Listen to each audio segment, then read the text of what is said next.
Hello everyone, my name is Harry and I am the writer and director of FACADE, which is my A2 Media Studies final project. Now this video is kind of a director's commentary to kind of tell you a bit more about the project and answering my evaluation questions. Question number 2 and 4 I'm going to be answering today, which will be good. So the first question is, how effective is the combination of your main product and ancillary text? Now, we kind of feel that the combination of our short film and ancillary tasks are effective as they cover the codes and conventions of real media products. So in our poster, which is our first ancillary task, we tried to get an image that kind of encapsulates the whole message and kind of area of the film, and we used that. And we also used a font that matched the kind of crime thriller kind of genre style, and we kind of overlaid that on top of it, and that was really good. You can find the poster on the blog, which is productionscartel.wordpress.com,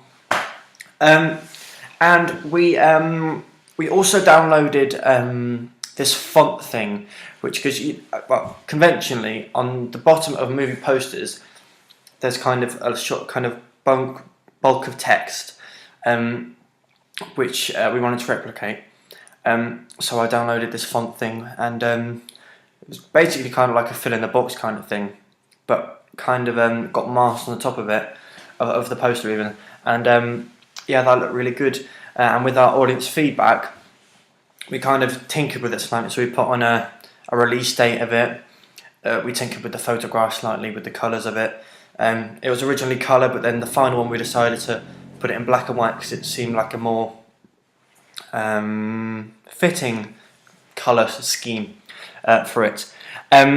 So yes, we've ensured that kind of matches the codes and conventions, and kind of matches our main task properly, and kind of gives it a bit of a kind of meaning, and I don't know what I'm saying.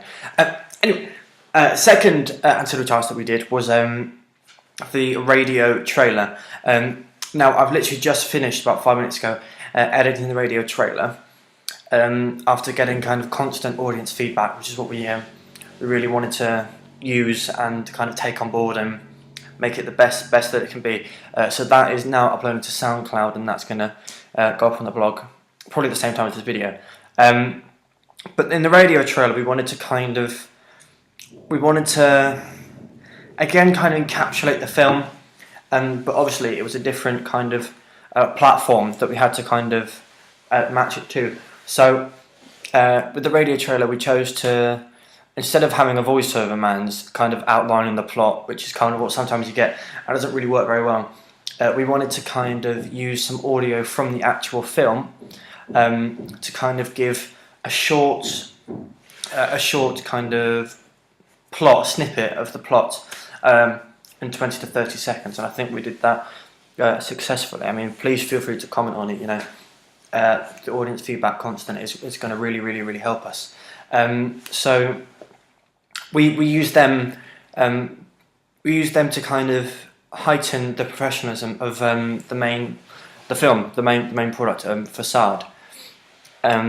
So yes, so yeah, we believe that they were all kind of an excellent standard, and we put a lot of time and effort into the film, really focusing on all the kind of the key bits that people tend to forget about and miss out. So the sound, the continuity, the colouring of it, which I think is really important, because if the colour's not right, it can ruin the whole thing.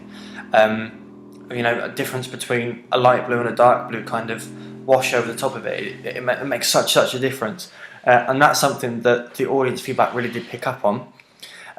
Similar with the ancillary tasks, we changed it kind of based on their feedback, but obviously now the final stuff's been handed in, so if we had to change anything about it, it would probably be best to make a few more different versions of the poster, and then we would have more to kind of select from. So have kind of maybe 3 or 4 different images with a different kind of font, different text kind of style at the top of it, which would have made it kind of a lot easier. And in retrospect, that's what we would have done very, very differently.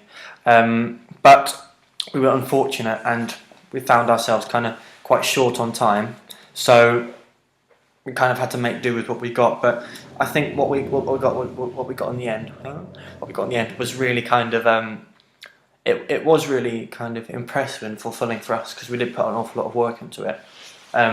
So yes, now the other question that I'm going to answer is, how did you use media technologies in the construction and research planning and evaluation stages?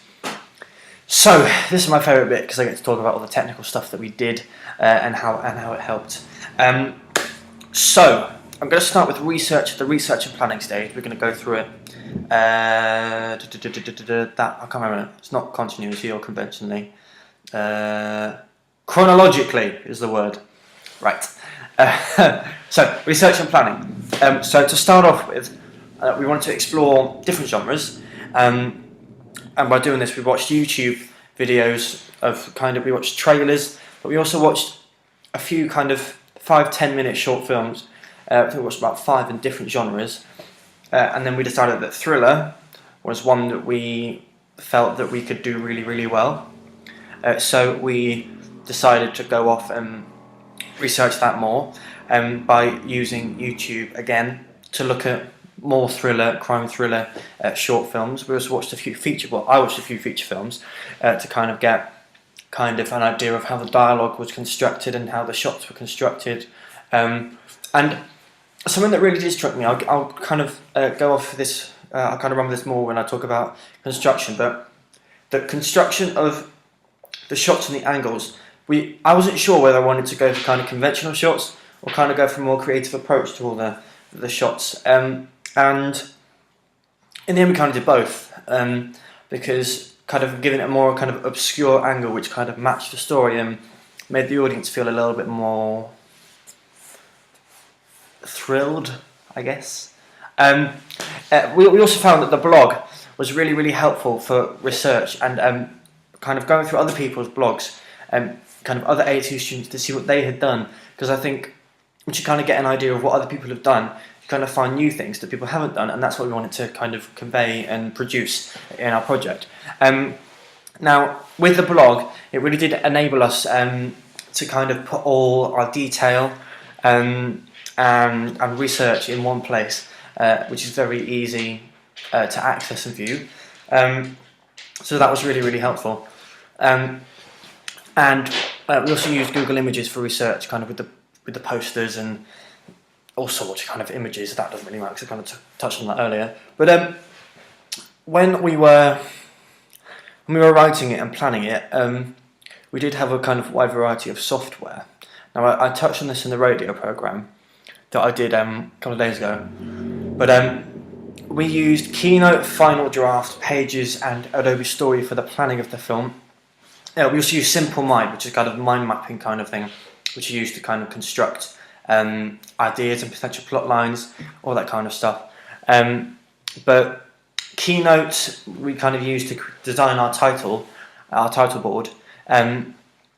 Pages we used for our poster, and Final Draft and Adobe Story we used for the writing of the film, which I found really, really helpful because it's so professional and so easy to use.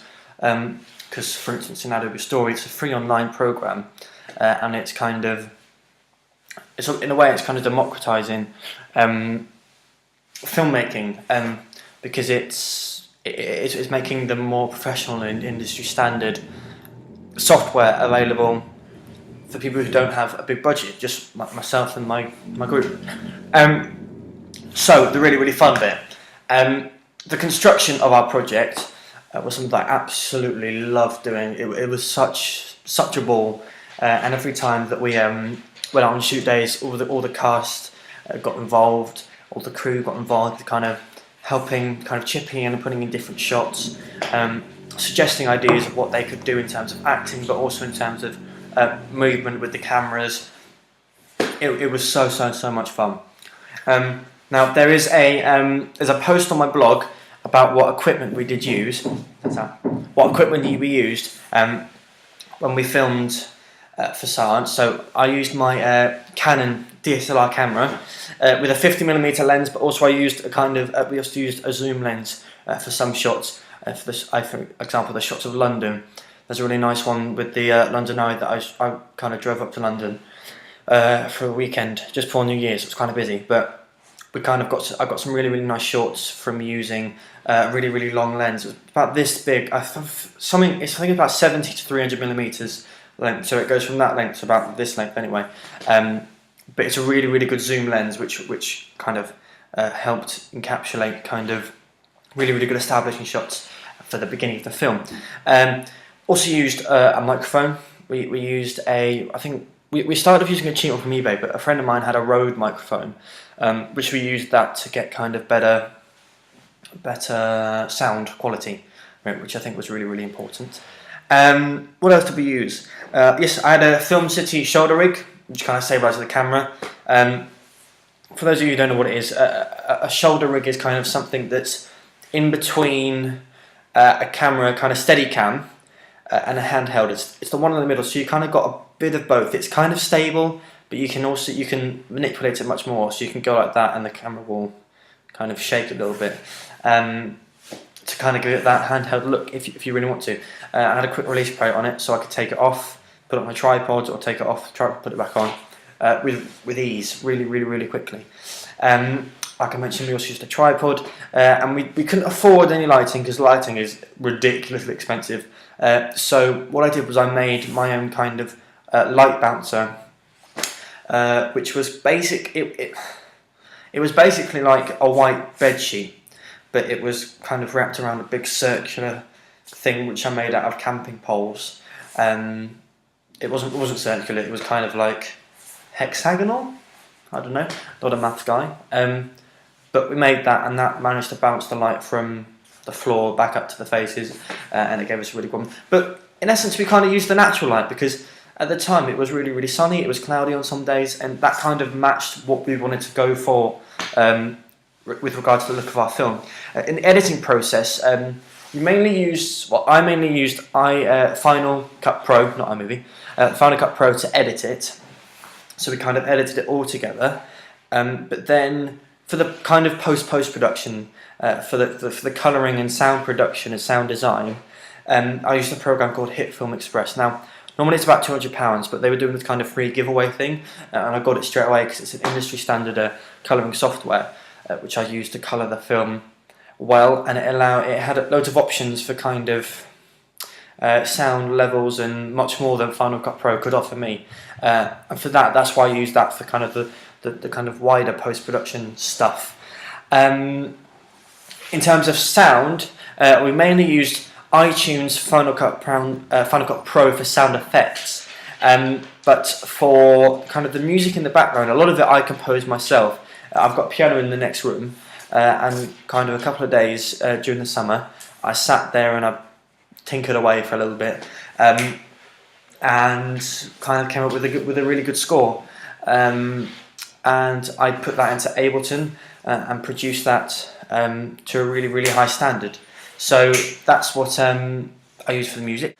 For the poster, I used Pages to create it because it had a really good preset for a film poster, which I really liked, and it also allowed me to kind of introduce my own font much more than other programs would, so online stuff and like Word and Publisher and stuff, which I'm not a fan of. But yeah, it opened more doors for me with that respect. And also the photograph that we used in our poster was captured by a friend of mine at Studio 8 down in Kidlington. And for the photo used in the poster, it was captured by a friend of mine down at Studio 8 in Kidlington. And that photo was something that they took ages ago, and I said, do you have any photographs that you've taken that are just kind of lying around you don't mind me using for this project? And they gave me a few. I kind of told them what I wanted. I said I want a guy kind of striking a pose, not like a camp pose, but kind of a very serious pose to kind of reflect the message of the film. and that's what they came back with, really. So we used that, and we kind of made all the alterations in iPhoto, because it kind of gave us a really good kind of platform to alter the colours and vibrancies in terms of that. And now finally, is this the evaluation? How's media technologies helped me do this? Well, the blog allows me to share the planning stages as well as this final evaluation. So it allows me to kind of look back and go through the whole process and pick up things that I've left out that I want to put in, just so I can give others a really good idea of what the process was. It's also given me research into other evaluations and see different approaches. And like I said again, with the film, we wanted to try and find something that other people had done. With my evaluation, I wanted to do something that I hadn't seen. And a radio program and a director's commentary, which I'm doing now, is something that hadn't been done before, and I think that kind of really displays well a wide range of skills and media technology kind of appliances. I don't know. So that's what I've done, and the broad variety of software allows choices on how to approach this. So for the radio program, I use GarageBand to record it, and SoundCloud, which is an audio sharing platform online, to upload it there and then put it on my blog. So I've used WordPress, GarageBand and SoundCloud, three kind of really good, useful softwares that are available. Like I said again, the kind of democratizing of software that wasn't usually available is now available, and that is something really important and really special to me, because it's really helped. Media technologies play such a big part in the creation of this. So yes, and for this I'm using a photo booth to record.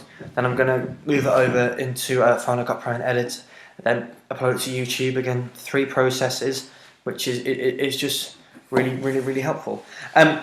Now, if you are confused, I really hope you're not, of what I'm talking about, then please do go to the blog. It's www.productionscartel. So it's productionscartel.wordpress.com, and on there is a link to the keynote presentation that I'm kind of running off of as a kind of script, which has got some really good bullet points on there for you to follow with. If you have anything else you want me to say, please do comment on this post, share it, do whatever. And this is kind of my final thing that I'm doing. It's been really fun, and I've learned so much in terms of in terms of the production of it, which and I've kind of discovered things that I couldn't have found without kind of going through this whole process. So it really has been something incredibly special, and it in kind of turn of it, it's kind of made me realise that I want to do it in the future. So that's what I applied to do at university. So that's not important. This is my evaluation. Questions 1 and 3, the radio program. 2 and 4 are in this one. Any questions, do comment below and let me know. I hope that's enough detail. I really hope it's enough detail. I'll have to re-record this whole thing again. It's only 20 minutes long. So yes, thank you. And if you haven't seen it yet, and you're just watching me rambling on about a film that you haven't seen, go and watch it and then come back to this, because then it will all make sense. I promise you. Thanks very much. I'll see you soon.